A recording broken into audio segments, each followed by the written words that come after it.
Going at the moment to the World War II story. There's the AFS ambulance and one of the guys who was in World War II at the same time as the ambulance. We caught up with them downtown.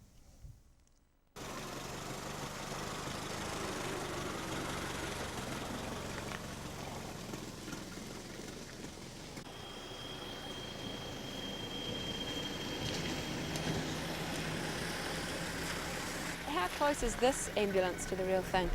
It's identical. It's modelled on a 1917 Ford Model T ambulance used in the First World War. It was restored in Oamaru by Tom Stevens and AFS people and vintage car enthusiasts. Right, and they've done a pretty good job of it. Oh, they've done a very good job. The motor runs very well, and I think it would be quite capable of picking up wounded soldiers at the moment. Okay, well, let's hope there aren't too many around in the car. I don't think so. That'll be good. No, it's a good vehicle. Runs very well.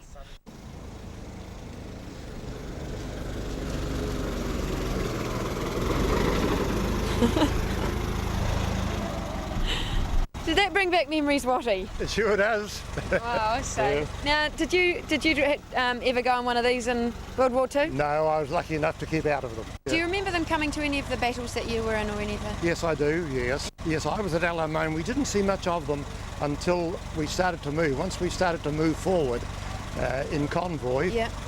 and the convoy miles long, Yeah.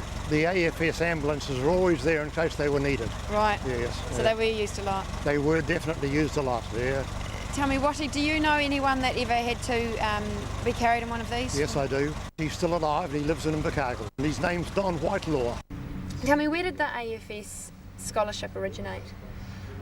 It started from the First World War American volunteers that went to France in the First World War, and purely as a volunteer corps, separate from the American Army, and they drove ambulances. There was an American hospital in Paris.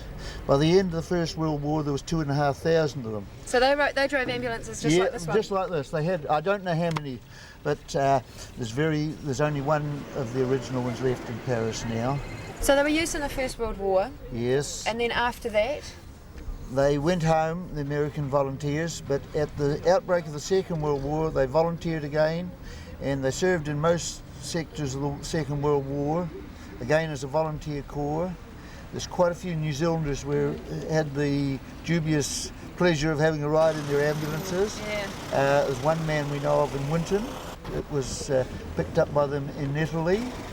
And at the end of the Second World War, when they went home, they decided they wanted to do something for the good of mankind. That's where your scholarships come in? Yes. Tell me, how did they originate? Because Well, for a start off, they decided they were going to have university scholarships to the States. They offered scholarships for ex-8th Army men, New Zealanders, to go over there to study at university. And one of those was Arthur Helm, who was originally from Riverton. So he's a Southlander. We had a Southlander in there. He spent 2 years over on the east coast of America at a university, and while he was there, they changed the format of the scheme a little bit to make it high school students. Okay. So Arthur came home from there to Wellington with the instructions of setting up the exchange program for high school students. Okay, so nowadays it's set up for high school students. Yes. Where can students go? Is it only to America? No, there's nearly 100 countries involved around the world now. I think last year we had, from Southland, had students in about 12 countries. Wow. Okay. From South America, Asia. And do they go over for 2 years or? No, 1 year. Okay. There are some go for a shorter period too, for perhaps 6 weeks, usually to coincide with the school holidays. Okay.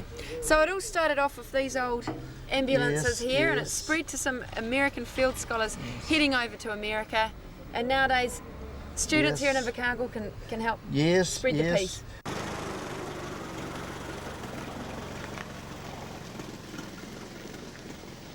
Awesome piece of history there. It's really coming alive as we approach Anzac Day, and we'll be there for the Dawn Parade too, so keep watching that.